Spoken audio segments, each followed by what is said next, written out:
Hi everyone, in this video I'm going to have lots of tips on how to draw soft fur, but also how to keep different fur colours separate and avoid muddy layers.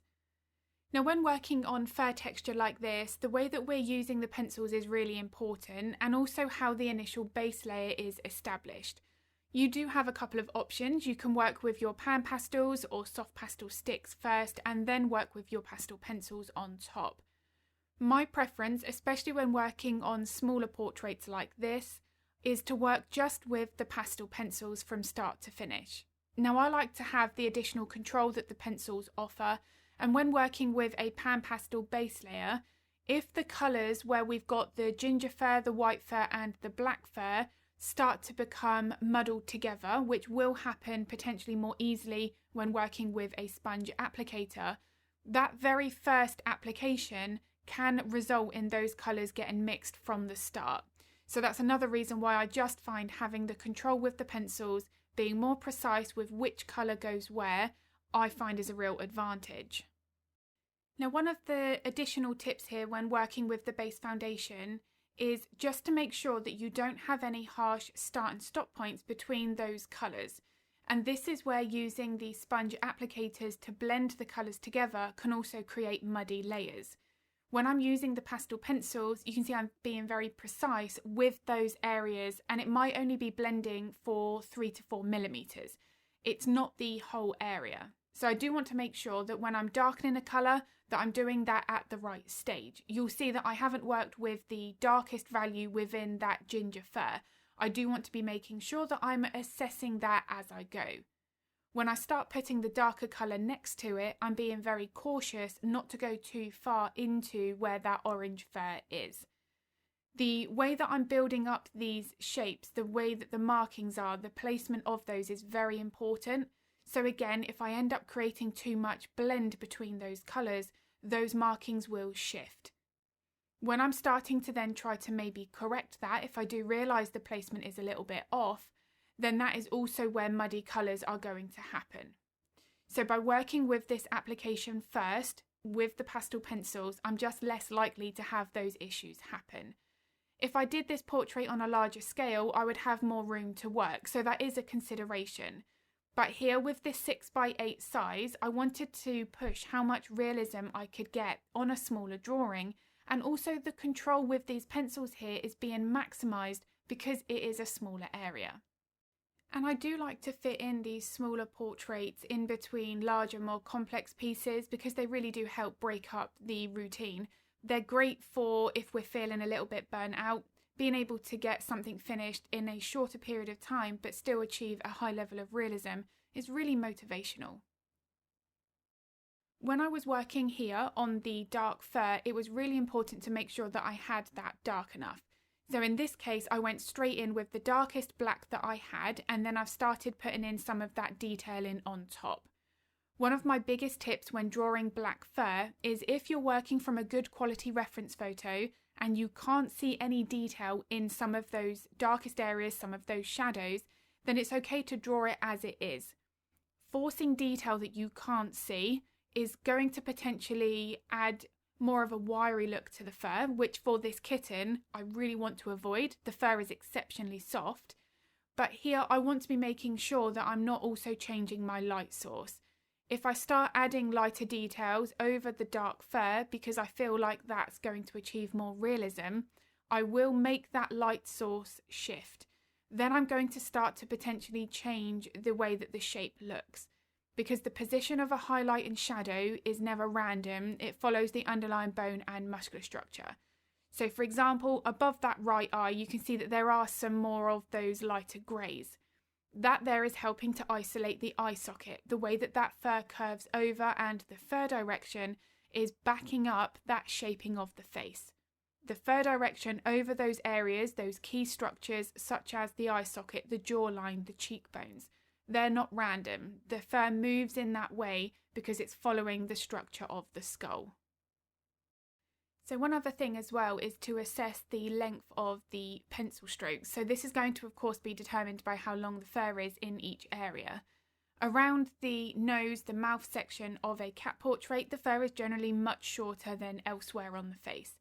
So if you're working larger, you will have more room for additional detail, but just making sure that that's not being overcompensated with longer lines.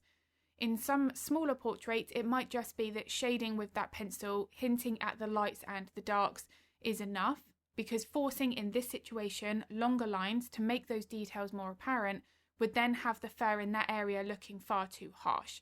So the balance there is really important.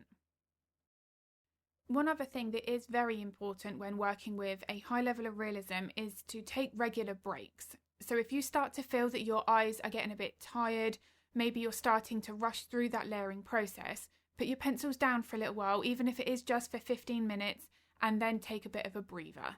Those times away from the easel are just as important, making sure here that we don't make any mistakes just because we are getting a little bit tired.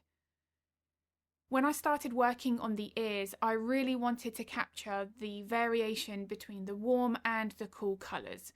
This is one aspect that the real-time step-by-step version of this lesson does cover.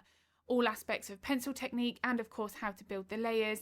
Everything there is recorded in the moment with a voiceover while I'm drawing. So I'm able to explain why I'm holding the pencil in a specific way, how to build that layers, common mistakes that happen and how to avoid them. Everything there is included. I don't skip anything out, nothing is sped up at all. If those versions of the tutorials are of interest, I'll link them in the description below. But when I started mapping in my cooler colours, picking the blue pencils here, I wasn't worried about the exact colour blue, but I did want to make sure that it was either light enough or dark enough. And pulling in these additional colours here, it does help with the softness as long as the values are right. So I never do worry about the exact colour in one specific pencil because as you've seen, as I build my layers, the colour of the fur is something that I establish in stages. But when I'm picking the blue pencils, if I notice that I do need to have a little bit more softness, I would have to pick a darker mid-tone blue before jumping in maybe with a lighter blue. The way that those values of that colour are layered is far more important than worrying about the exact colour. So in some cases I might have used 2 or 3 blues, but it's the order of those layers first of all. Let's say I worked with the black fur and I jumped straight into a pale lighter blue. I'm probably then going to have a harsh look to those cooler details because I don't have the correct mid-tone in first. And the mid-tone process is something that I do cover thoroughly in those step-by-step lessons. They really do help with the softness, which for a fur texture like this is crucial. Now, as I started to work on the fur on the back of the neck, this is where I'm going to start with a layer that is not going to look anything like it does in the finished artwork. So I'm working with a bit more of a cautious approach because I didn't want this fur to be too dark and have those muddy layers develop. If I'd have carried on with the black fur and then tried pulling in these pencils over the top, that is going to mix in with the black. I'll then end up with more of a grey version of that colour. When aiming for a higher level of saturation, such as drawing a red fox, anything like that, a red-eyed tree frog, there is going to be an adjustment in the way that that pastel is applied. I do have lots of videos where I'm working with more vibrancy, and I'll link those in the description below if they're of interest so that you can see the different approach. But when I'm working with building this colour, you can see how many different pencils that I'm using. I've started with a pink, I've added in a little bit of a slight plum colour, then I added in some purple, maybe even a little bit of the blue. The way that I'm establishing this colour is not based on the exact pencil colour, it's whether or not it needs to be lighter or darker, and whether or not it is a warm or a cool colour. Now, knowing what pencils to pick from the many that we have in front of us, I know causes a lot of frustration. It can be a very confusing part of that process. But usually that is made worse because we're stressing about there has to be a perfect colour. But this is such a great example of how that colour is established in layers. There's not one pencil here that I've felt that is that one colour that has to shine through. You can see that this colour has been adapted through each layer that I add. At this stage, then I can start to darken it. This also isn't about wasting a layer previous. That pink that I started with, it's still showing through in places because of how I've approached with this layering process. Now, once I've got that colour where I feel it needs to be, then I can darken it. The way that this colour then is enhanced, the contrast is taking more shape. The contrast is crucial. This is something that I do focus on, as I've said, more specifically than the colours. But if I feel like I need to pull in some softness, I'm using more of a punchy colour now with this pencil to do that. So I'm reapplying the colour and I'm softening the black of those pencil strokes as well. Because previously, if I hadn't have softened this here, those black clumps of fur are then far too obvious. It doesn't then match the amount of softness that I need for this portrait. So with all of those tips in mind and that layering process, when working on the body here, everything is the same, but my pencil strokes are longer. So the length of the pencil strokes here matches the texture of the fur, but I'm still aiming for a soft, more blended base layer. I'm still getting my contrast where it needs to be. When areas of the fur are lighter, I'm not working with too much of a darker base. I'd much rather build up those values in stages. And here I'm making sure that the markings, the difference between the light and the dark fur or the ginger fur, is separated. So that again, I don't have that issue of muddy layers. And then here demonstrating that I'm focusing more on trying to build that colour prior to then adding in the initial layers of texture before finishing off with those top layers of detail. Another aspect that does help when building in more of this softer fur is that it's always easier to get the layer underneath in place first and then build up the layers in stages. So if there is a section of fur that's overlapping something, I will always try to focus on what's underneath that bit of fur initially. Once I've got that area established, then I can start to consider the fur that is on top. So as I start to work on the chin, where I'm now adding in my very short pencil strokes around the mouth, this is going to help bring this part of the portrait forward. But I can't really fully finish these details until I know that I've got the neck fur drawn in. And I would certainly discourage the whiskers being drawn at this early stage. It's really tempting to add those in right now because we notice those usually as soon as we look at the reference photo. But until the fur underneath it is completed, we would then have to draw around the whiskers if they were also put in now. So the whiskers for me are the very last thing that go on any of my portraits.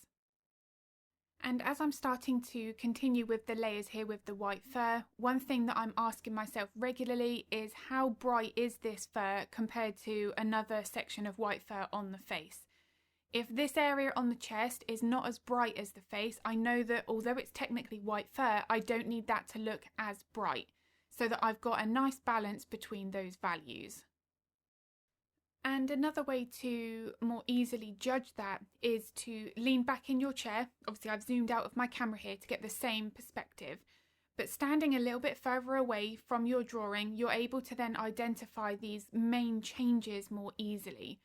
When we're working closer to the artwork, leaning into that, especially when drawing realism with the finer details, it can be harder to absorb all of the information in the drawing. And it can just help prevent us from calling a drawing finished too soon. Because although this might only be a few minutes here where I'm making these adjustments, you can see how much additional realism and texture that I'm now getting to the fur. I'm not just adding detail here for the sake of it, but these are those last areas that are overlapping everything else that I've mentioned not so long ago, where I have to be working with the right order. If I'd have put in these end of those details at the mid stage of that process, then they're not going to look like they're overlapping. So being able to work with this approach just helps to take the artwork to the next level. So I really do hope this video has been useful. If it was, I'd be very grateful if you could give it a like and a thumbs up. It makes a huge difference to my channel. I do also upload a couple of videos to YouTube every week, so if you would like to get notified of that content, then don't forget to hit the subscribe and the bell button. If you would like to draw along to the real-time version of this tutorial, I'll link the information to that in the description below. If you have any art-related questions, feel free to pop them in the comments. I'm always happy to help if I can. And I'm going to be uploading another video next week, but as always, thank you so much for watching.